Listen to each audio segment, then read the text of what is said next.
In less than 72 hours after Donald Trump publicly demanded Denmark sell Greenland to the United States, Canada and Denmark signed a historic defense and resource sharing agreement that didn't just reject Trump's overture, it obliterated any chance of American access to Greenland's $1.5 trillion in rare earth minerals. Trump's gambit to secure America's strategic position in the Arctic had backfired so spectacularly that it triggered a $47 billion capital flight from U.S. defense contractors into Canadian mining stocks within 48 hours. Canada's foreign minister stood at a podium in Ottawa and delivered a statement so blunt it sent shockwaves through Washington. Greenland is not for sale. The Arctic is not America's backyard, and this partnership ensures it never will be. Denmark nodded in agreement, having just granted Canada first-right mining concessions to Greenland's Kvanefjeld deposit, home to the world's second-largest rare earth reserve, containing an estimated 228 million tons of ore. For the average American, this isn't just diplomatic theater. It's the death knell for affordable smartphones, electric vehicles, and defense systems. Rare earth elements, neodymium, dysprosium, praseodymium, are the invisible backbone of modern life. Your iPhone needs them. Your Tesla needs them. The F-35 fighter jet needs 920 pounds of rare earths per unit. And Trump just handed China's monopoly a Canadian co-signer, locking the U.S. out of the one deposit that could have broken Beijing's stranglehold on 87% of global rare earth production. On December 22, 2024, Donald Trump resurrected his 2019 obsession with purchasing Greenland, this time doubling down with a public ultimatum: sell or face economic consequences. He invoked the Monroe Doctrine, a 201-year-old policy designed to keep European powers out of the Western Hemisphere, and threatened to impose tariffs on Danish exports if Copenhagen didn't negotiate. Danish butter, pharmaceuticals, and wind turbines faced a proposed 25% levy, worth approximately $8.3 billion in annual trade. Denmark didn't blink.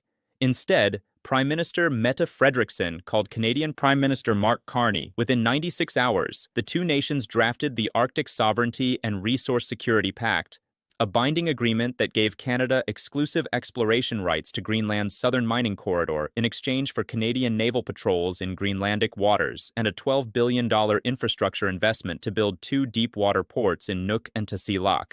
Trump had assumed Denmark was weak, isolated, and desperate for American protection. He was catastrophically wrong. Denmark is a NATO member with its own formidable military, and Canada is the world's second-largest landmass with Arctic expertise that dwarfs America's. The pact didn't just reject Trump, it built a wall he can't climb. Within 24 hours of the pact's signing, Canada's Neo Performance Materials, a company that already controls 15% of the global rare earth magnet market, announced a $4.7 billion joint venture with Greenland Minerals to develop the Kvanefjeld deposit. The timeline?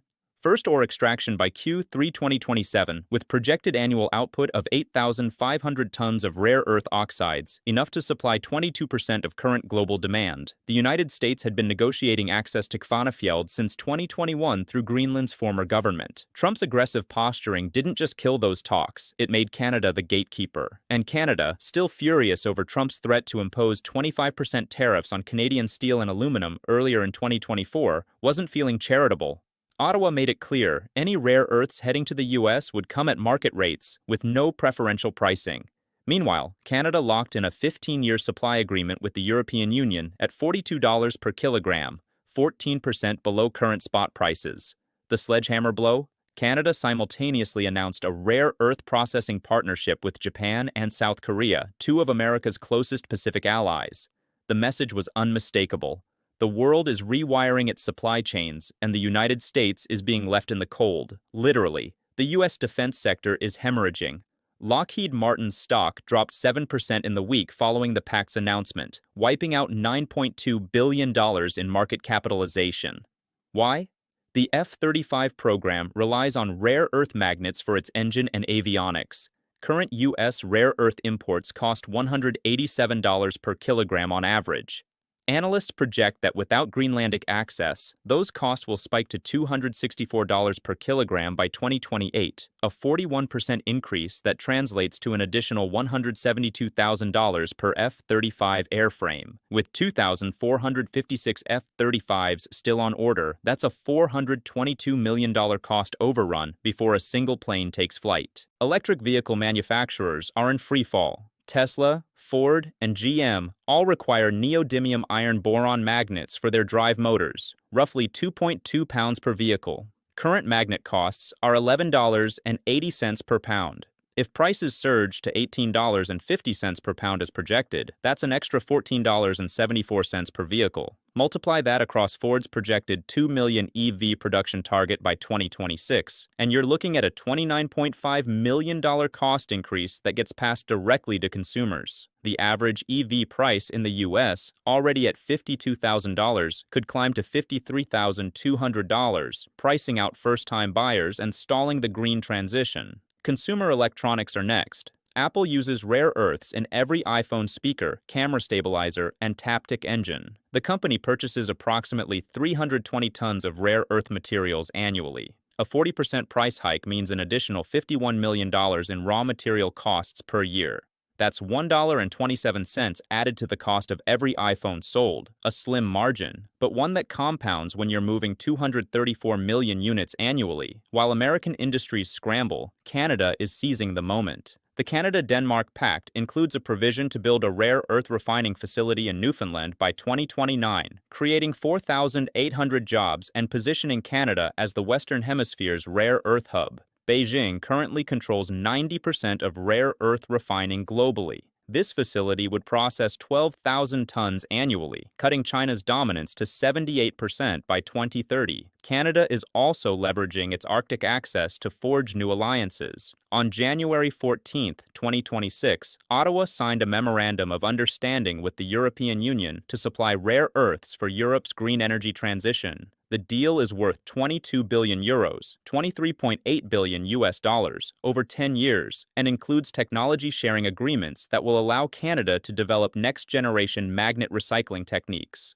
Meanwhile, Trump's America is increasingly isolated. The U.S. Geological Survey estimates that domestic rare earth production won't exceed 43,000 tons annually until 2030. Far short of the 78,000 tons the country consumes each year, the gap has to come from imports, and with Canada controlling Greenlandic access, Beijing strengthening ties with African rare earth producers, and Trump alienating traditional allies, America's options are evaporating. Donald Trump set out to secure Greenland and dominate the Arctic. Instead, he handed Canada a geopolitical victory, strengthened Denmark's resolve, and locked the United States out of the one rare earth deposit that could have challenged China's monopoly. The $1.5 trillion question now is whether American industries can survive the cost shock, or whether Trump's impulsive ultimatum has sentenced the U.S. to decades of supply chain subservience. Canada didn't just reject Trump. It outmaneuvered him, forged a new Arctic alliance, and emerged as the strategic winner in the race for 21st century resources.